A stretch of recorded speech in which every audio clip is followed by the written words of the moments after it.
Well, hello everybody, David Novak with David Novak Homes and RE/MAX Professionals.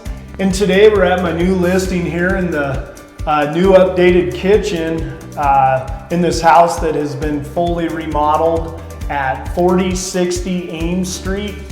This property is located in the Berkeley, Highlands area, and it's close to all the shops and restaurants. Sloans Lake's not very far away. This home's a little over 3,000 square feet. It has 3 beds, 2 baths, finished basement, a little over an 8,200 square foot lot, which is big for this area. 2-car detached garage. And like I said, this home has been remodeled top to bottom.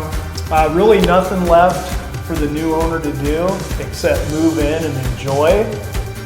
So anyway, let's give you a tour of the home.